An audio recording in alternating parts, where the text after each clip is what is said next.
everyone, welcome here. If you're new here, my name is Rebecca. If you're not new here, welcome back. Thank you for coming back and watching another video. So it's the end of another year, and in today's video, I want to talk about 22 things that you can declutter before 2022.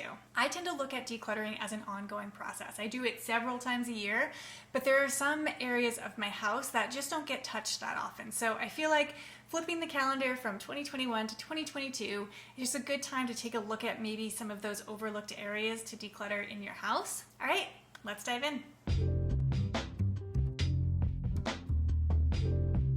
So the first area to declutter in your house before 2022 is medicine and first aid. This is one of those areas that I don't look at that often, and usually when I do, I'm sick or bleeding or not really in the mindset to be decluttering that area. It's a good time to look at expiration dates on any of the medications that you have, maybe get rid of old prescriptions that you're not using anymore or never finished. And it's also a good time to notice if there's anything from a first aid perspective that maybe you need that you don't have as well. Next up are masks. The unfortunate thing, at least here in the United States, is it looks like we're going to need masks for the foreseeable future.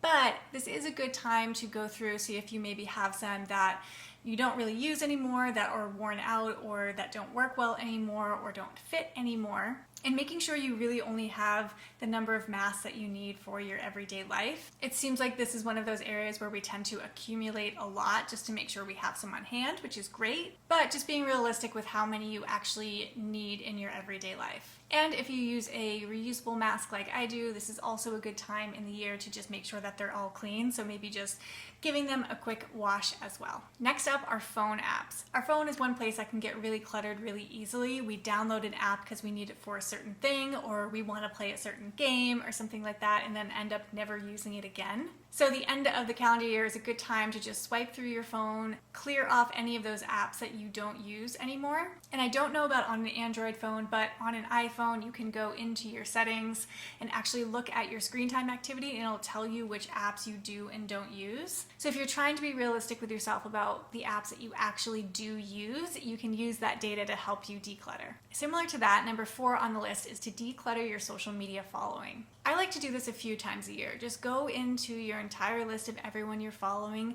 and unfollow anyone that brings down your feed. You have the opportunity to curate your social media feed to be whatever you want it to be. So as we turn the page to the new year, go through your social media following, unfollow anybody, or even mute anybody who doesn't inspire you or make you feel joyful or happy. There's no reason why you should have to open any of your social media apps and not feel good.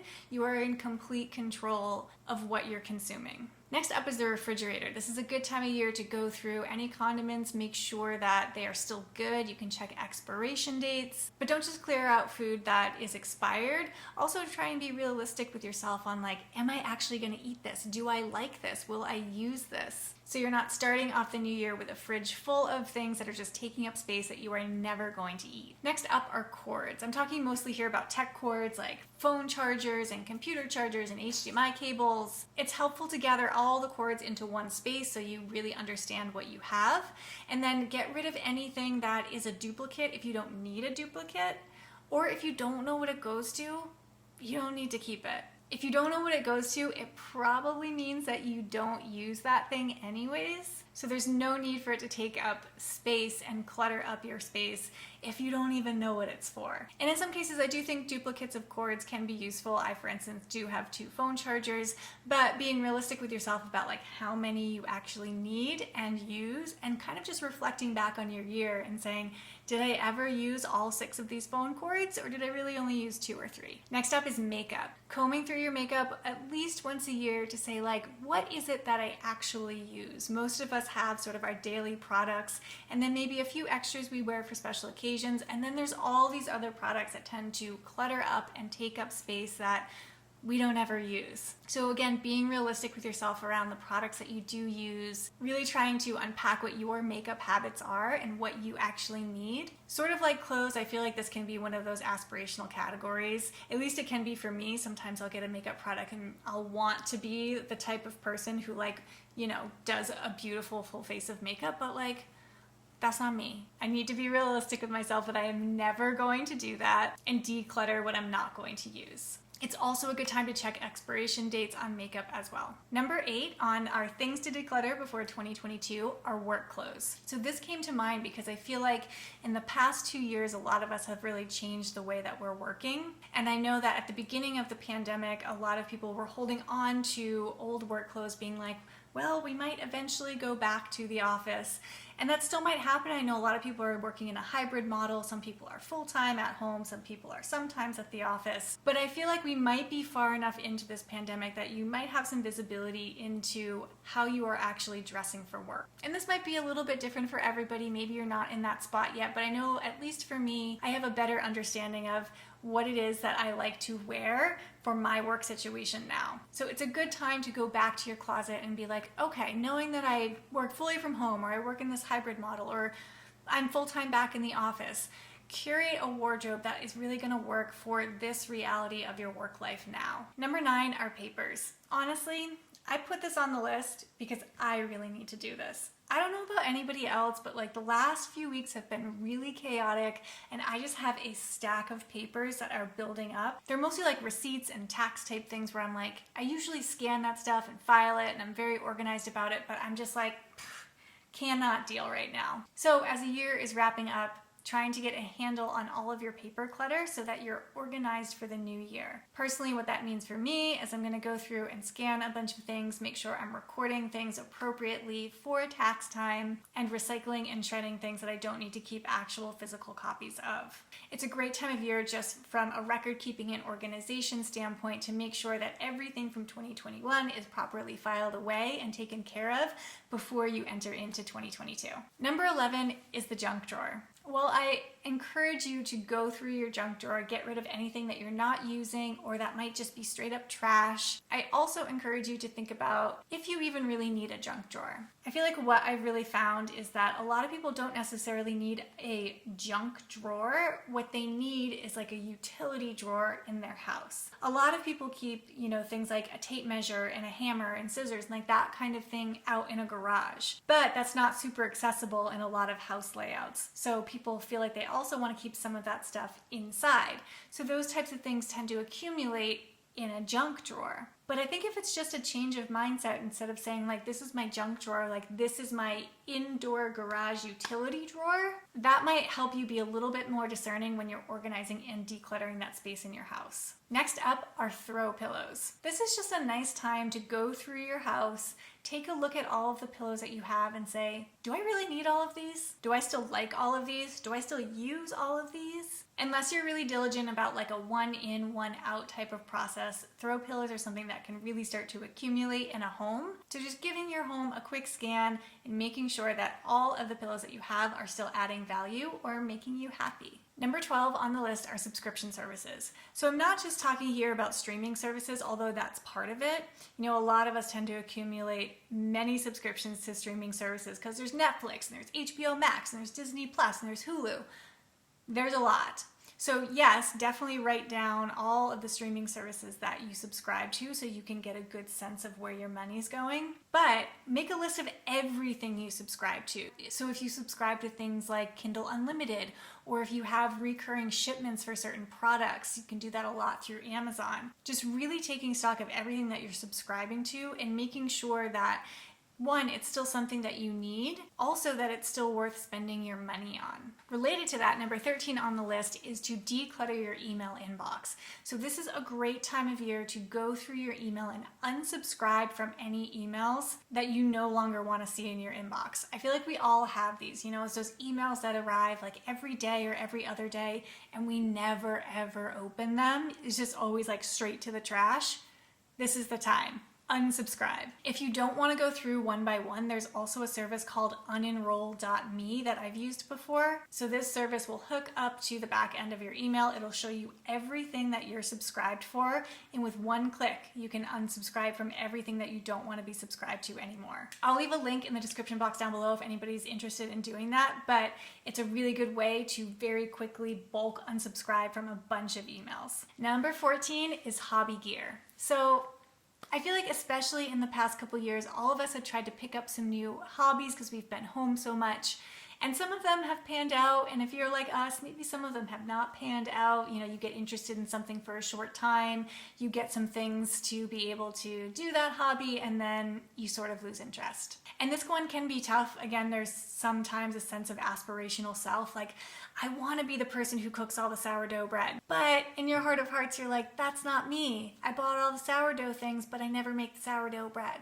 Now's the time. Be honest with yourself. Declutter those items, those hobbies that you really are not going to do anymore. Next up is wall decor and artwork. Sort of like the throw pillows, this is just a good time to take a walk through your house with a really critical eye and say, like, is this piece of decor really still bringing me joy or adding value to my life? Sometimes the things on our walls sort of like sink to the background, and it's almost like they're background noise, they're there, but we're not really critically considering them in terms of like what we want or don't want in our home. So take a little walk around your house. It's nice to even like hold the art, touch it, feel it, remember why you bought it in the first place, and really be discerning around if you still want it in your house moving forward. Next up on the list are sentimental items. This can be a really hard category, but I put it on the year-end list because if you're like me, I have a box of sentimental items, and throughout the year, I kind of just like open it and throw things in it as I come across something that I feel like I want to save. I'm not always the most discerning at the time when I throw it in the box,